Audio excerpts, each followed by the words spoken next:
નમસ્કાર ખેડૂત મિત્રો, ખેડૂત પરિવાર યુટ્યુબ ચેનલમાં આપનું હાર્દિક સ્વાગત છે। તો ખેડૂત મિત્રો, આજે આપણે લસણના પાક વિશે સંપૂર્ણ માહિતી મેળવીશું। શું ખાતરનો ઉપયોગ કરવો જોઈએ, કઈ રોગ જીવાત આવે ત્યારે કઈ દવાનો છંટકાવ કરવો જોઈએ, તેમજ પિયતમાં શેનો ઉપયોગ કરવો જોઈએ તેના વિશે સંપૂર્ણ માહિતી મેળવીશું। તો ખેડૂત મિત્રો, વિડીયો શરૂ કરતા પહેલાં અમારી યુટ્યુબ ચેનલ ખેડૂત પરિવારમાં નવા હોય તો લાઇક, શેર અને સબસ્ક્રાઈબ કરવાનું ભૂલતા નહીં।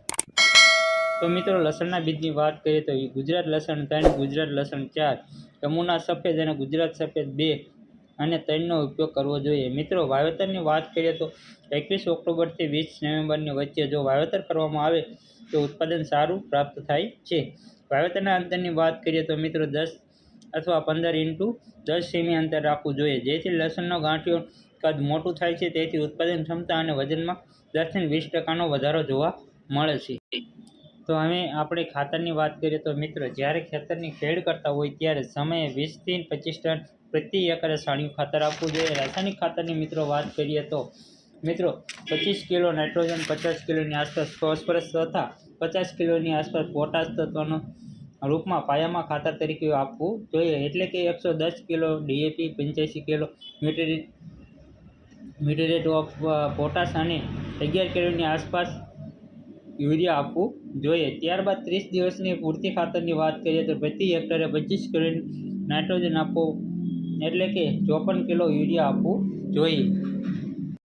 લસણના પાકમાં રોગ જીવાતની વાત કરીએ તો મિત્રો થ્રિપ્સ, ભૂકીસારો અને સુકારો આવવાનો પ્રશ્ન રહે છે। તો મિત્રો, થ્રિપ્સ માટે વાત કરીએ તો કઈ દવાનો છંટકાવ કરવો જોઈએ? તો મિત્રો, સિજન્ટા કંપનીનું એકતારા, શિવ કંપનીનું ઋષભ ગોલ્ડ, મિચુનો જાપાન કંપનીનું બાયોફોસ અને મિસુકુ કંપનીનું પ્રોફેસર કોઈ એક દવાનો છંટકાવ કરવો જોઈએ।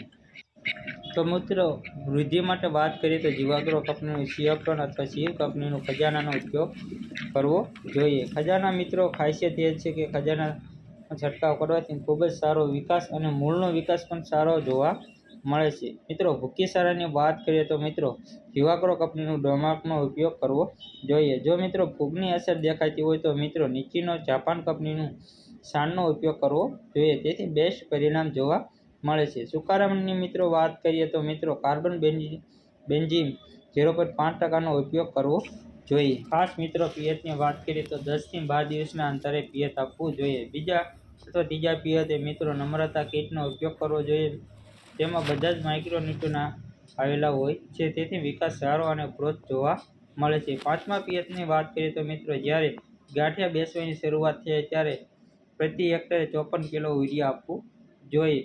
સાતમા પિયતમાં વાત કરીએ તો મિત્રો શિવ કંપનીનું કાલા અમૃત વીઘે 1 લીટર ના પ્રમાણથી આપવામાં આવે તો લસણનો રંગ, હરિયાળી તેમજ અને લસણના ગાંઠિયાનો કદમાં વધારો જોવા મળે છે, કારણ કે કાળા અમૃતમાં બધા જ તત્વોનો સમાવેશ થયેલો હોય છે, તેથી કોઈ તત્વની ઉણપ રહેતી નથી। તેથી મિત્રો ઉત્પાદનમાં 25% વધુ ઉત્પાદનમાં વધારો જોવા મળે છે। પછીના પિયતમાં જો ઈયળ, મૂંડા વગેરે જોવા મળે તો ફિપ્રોનિલનો ઉપયોગ કરવો જોઈએ। 0.52 અથવા કેલ્શિયમ નાઇટ્રેટ ખાતરનો ઉપયોગ કરવામાં આવે તો લસણના ગાંઠિયાના કદમાં ખૂબ જ સારો વધારો જોવા મળે છે। ખાસ મિત્રો ગ્રો ઇન્ડિગો કંપનીનું કોલોજલનો પિયતમાં પહેલા છંટકાવ કરવામાં આવે તો પિયતમાં આપવામાં આવે તો જમીનમાં ખૂબ જ ઓછી રહે છે। તો મિત્રો, આ હતી લસણના પાક વિશે સંપૂર્ણ માહિતી। જો વિડીયો સારો લાગ્યો હોય તો લાઇક, શેર અને સબસ્ક્રાઈબ કરવાનું ભૂલતા નહીં। તો મિત્રો, આ હતી લસણના પાક વિશે સંપૂર્ણ માહિતી।